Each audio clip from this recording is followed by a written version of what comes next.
आबकारी नीति को लेकर जो टेक्निकल कमेटी बनी थी, उसका पहला सुझाव ये था कि होलसेल बिजनेस को सरकार अपने हाथ में रखे। अब अरविंद केजरीवाल बता दें कि उन्होंने ये होलसेल बिजनेस प्राइवेट हाथों में क्यों दिया। वो बार बार कहते हैं कि हमारा कोई लेना देना नहीं है, तो उसका एक कारण बता दें कि भाई जब टेक्निकल कमेटी जो आपकी एडवाइजरी कमेटी थी उसने एक सलाह दी आपको कि होलसेल बिजनेस सरकार के हाथ में रहना चाहिए, आपने प्राइवेट हाथों में क्यों दिया। उस कमेटी की रिकमेंडेशन ये थी कि अगर आपको परसेंटेज बढ़ानी है तो आप मैक्सिमम 5% कीजिए। अरविंद केजरीवाल ये बता दें कि आपने 12% क्यों की। इसका जवाब वो नहीं देंगे। नेक्स्ट वाले में इसमें ये वो चार्जशीट है जो ईडी ने कोर्ट में सबमिट की है। ये बीजेपी का डॉक्यूमेंट नहीं है, और जो लिखा है मैं एक बार पढ़ के बता रहा हूं आपको।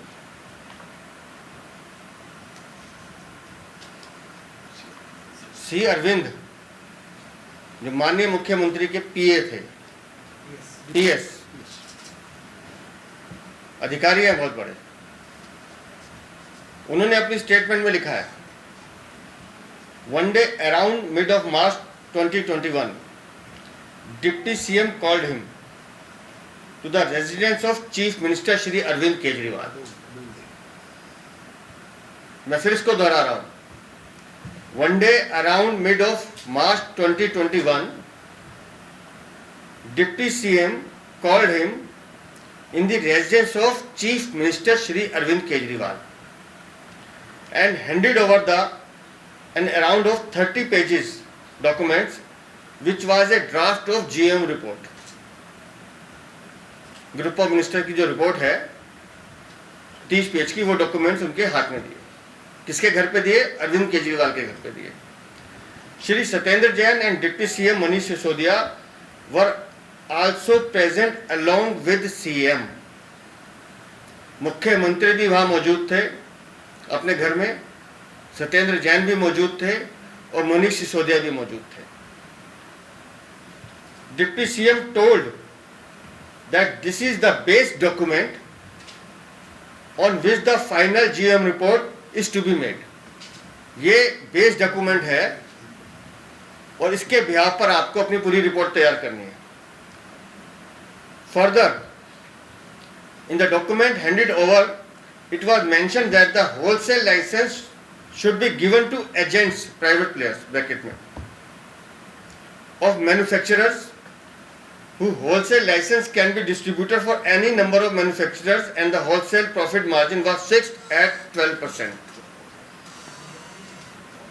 जब टेक्निकल कमेटी आपसे कह रही है कि इसको 5% कीजिए, आप मुख्यमंत्री के सामने बैठ के, मुख्यमंत्री के घर पे बैठ के, जिसमें मनीष सिसोदिया और सत्येंद्र जैन हैं, वहां अपने पीएस को कहते हैं कि ये वो रिपोर्ट है, इस तरह से कागज आपको बनाना है, ये उसका बेस पॉइंट होगा और 5% नहीं, इसको 12% करना है। अरविंद केजरीवाल के सामने ये बातें हुई हैं, लेकिन वो तो बेचारा पॉलिटिक्स करेंगे कि मेरे पास तो कोई विभाग नहीं है। मैं फिर कहता हूं, अरविंद केजरीवाल इस आबकारी नीति के मास्टरमाइंड है, इस पूरे घोटाले के मास्टरमाइंड है, और अरविंद केजरीवाल इसकी जांच से बच नहीं सकते। सवाल नंबर 3, के कविता, क्या पार्टी का नाम है इनकी? वीआरएस या बीआरएस? तो मुझे लगा वीआरएस ले लिया। वो ये कह रही हैं कि मेरा लीकर पॉलिसी से कोई लेना देना नहीं है, लेकिन वो ये नहीं बताती कि उनके विजय नायर से क्या संबंध है। वो ये नहीं बताती कि उनके अरुण पिल्लई से क्या संबंध है। वो ये नहीं बताती कि उनके बुच्ची बाबू से क्या संबंध है। वो ये भी नहीं बताती कि उनके दिनेश अरोड़ा से क्या संबंध है। और इसी रिपोर्ट में जो ईडी ने सबमिट किया है, इसमें लिखा है Shri Buchchi Babu representative of South Group. South Group जो के कविता का ग्रुप है, has disclosed in his statement dated 28/2/2023 that the total amount paid through Hawala channels in this deal was around ₹100 crore. ये वो 100 करोड़ रुपए है जिससे आम आदमी पार्टी ने गोवा में चुनाव लड़ा। इसका खंडन आज तक आम आदमी पार्टी ने नहीं किया। और फिर मैं के कविता पे आता हूँ, जो कह रही है कि अरुण पिल्लई से नहीं बताती, बुच्ची बाबू से नहीं बताती, दिनेश अरोड़ा से नहीं बताती, विजय नैयर से अपने संबंध नहीं बताती। उनको कम से कम ये बताना चाहिए कि जब ये आबकारी नीति फाइनल हो रही थी, इसका ड्राफ्ट तैयार हो रहा था, मैं तो निवेदन करता हूं आपके माध्यम से, एक बार ये जांच लेना चाहिए कि उनका दिल्ली में आना कितनी बार हुआ है। साउथ दिल्ली का वो कौन सा अपार्टमेंट है जहां ये बैठ के होती थी। जांच एजेंसी अपना काम कर रही है, धीरे धीरे वो भी सामने आएगा। और एक जो चौथा सवाल है मेरा, जो सीधा सीधा अरविंद केजरीवाल से है, वो सिर्फ इतना बता दें कि chariot production media private limited से उनसे क्या संबंध है। इस कंपनी से अरविंद केजरीवाल या आम आदमी पार्टी का कोई लेना देना है या नहीं है, ये बता दें। ये जो आज हमने 4 सवाल आपसे पूछे हैं, नाम दोबारा बोल दूं, chariot productions media private limited, chariot CHARIOT, इस कंपनी से उनके क्या संबंध है। जिस दिन वो बता देंगे उसी दिन सारा खेल आपकी समझ में आ जाएगा। लेकिन अरविंद केजरीवाल या उनको कोई भी प्रवक्ता इस बारे में बोलेगा नहीं।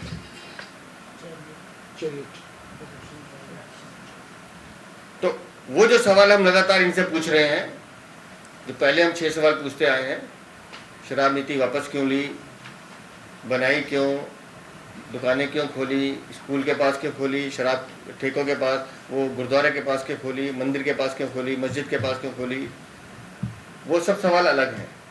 कमीशन क्यों बढ़ाई, वो पौवे के साथ पौवा फ्री दिया, वो सवाल भी अलग है। ये जो आज 4 सवाल पूछे हैं, मैं बड़ी विनम्रता के साथ अरविंद केजरीवाल जी से कहूँगा कि कृपा करके इन 4 सवालों का जवाब दे दें। और आज मैं फिर आप सबके माध्यम से उनको कह रहा हूँ कि आप सच को कितना भी छुपाने की कोशिश कीजिए, श्रीमान केजरीवाल जी, शराब घोटाला आपने किया है, आपकी सहमति से हुआ है, आपकी स्वीकृति से हुआ है, आप इससे बच नहीं सकते, आपको ये जिम्मेदारी ओटनी ही होगी। ये मेरा सीधा सीधा उन पे कहना है। हरीश जी इसमें कुछ और चीज़ें जोड़ने चाहते हैं, मैं हरीश जी से भी निवेदन करूंगा अपनी बात रखें। धन्यवाद जी। आ रही है, आवाज आ रही है?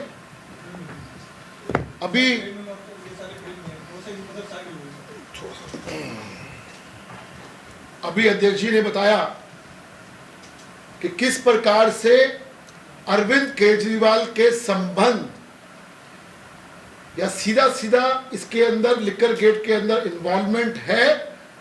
ये हम नहीं कह रहे, भारतीय जनता पार्टी नहीं कह रही, श्री अरविंद जो पीएस है उनकी स्टेटमेंट से ईडी के डॉक्यूमेंट में जाहिर होता है। ये कहानी यहां नहीं रुकी मित्रों, ये कहानी एक कदम और आगे आती है और इनके एक और नेता, और मैं नाम ले रहा हूं, श्री संजय सिंह का नाम भी ईडी की जांच के अंदर आगे आया है। ये जांच से इस ईडी के डॉक्यूमेंट से पता लगता है।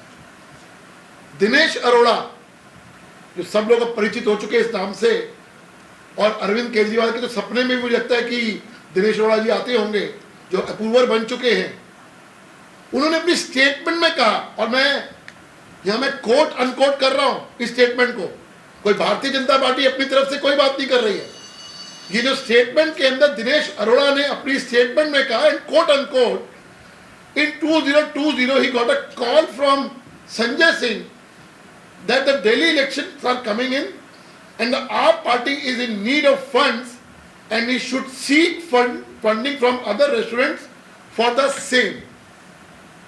He spoke to many restaurants in this matter and we planned an event. एक इवेंट प्लान होता है जिसमें फंड रेज होता है, जिसमें रेस्टोरेंट्स को बुलाया जाता है। उन रेस्टोरेंट्स की डिमांड होती है कि जो रेस्टोरेंट का जो टाइमिंग है, जो इस लिकर पॉलिसी के अंदर होना चाहिए, वो 3 बजे तक करा जाए। और जैसा हम सबको मालूम है कि संजय सिंह के कहने के बाद इस लिकर पॉलिसी के अंदर, और जब वो कह रहे हैं कि पैसे लिए गए, ये मैं नहीं कह रहा कि पैसे फंड रेज करके दिया गया, उन लोगों को रिश्वत दी गई, संजय सिंह और अरविंद केजरीवाल को रिश्वत दी गई, क्योंकि उस फंड रेजिंग उसमें अरविंद केजरीवाल भी जाते हैं। और काम क्या कराया जाता है इस लिकर पॉलिसी के अंदर कि दिल्ली के रेस्टोरेंट्स की टाइमिंग 3 बजे तक होनी चाहिए, ये लिकर पॉलिसी में ऐड होता है। तो सीधा सीधा केस बनता है, बेनिफिट का सीधा सीधा केस बनता है कि आपने पैसे लेके उनका काम करवाया, ये सीधी सीधी रिश्वत है। अगर इसके अंदर नाम आ रहा है संजय सिंह का और अरविंद केजरीवाल जी का, क्या इसकी जांच नहीं होनी चाहिए?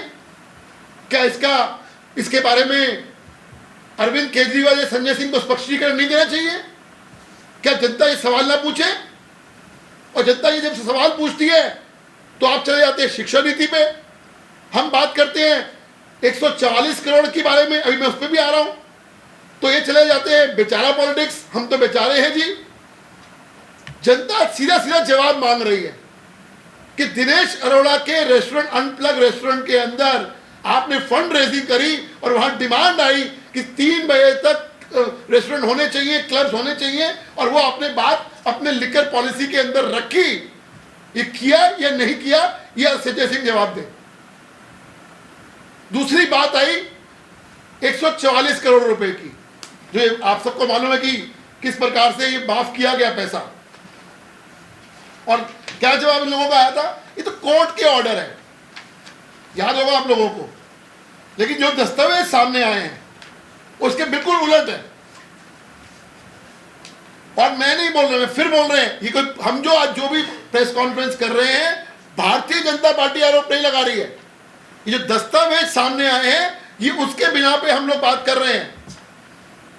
और 144 करोड़ का जो उन्होंने झूठ बोला था कि हाई कोर्ट के कहने पे हम लोगों ने ये इन लोगों को माफ किया, जबकि सच्चाई ये है कि Manish Sisodia directly, and I quote, suo moto granted the COVID waiver by Manish Sisodia when the department had opposed the same. Department मना कर रहा है, डिपार्टमेंट कह रहा है 144 करोड़ रुपए का वेवर कोविड का नहीं दीजिए, अपने रिटर्न डॉक्यूमेंट में दे रहा है।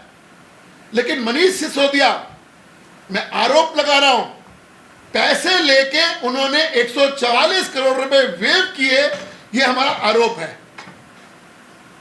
और मैं फिर वो लाइन कोट कर रहा हूं, from the file and the records of the assistant commissioner excise department, I am quoting again, from the record and the statement of assistant commissioner of department, it has been revealed that Shri Manish Sisodia suo moto order of granting of COVID waiver to retail zones in spite of the fact that the department had proposed for not allowing the same, and there is no provision.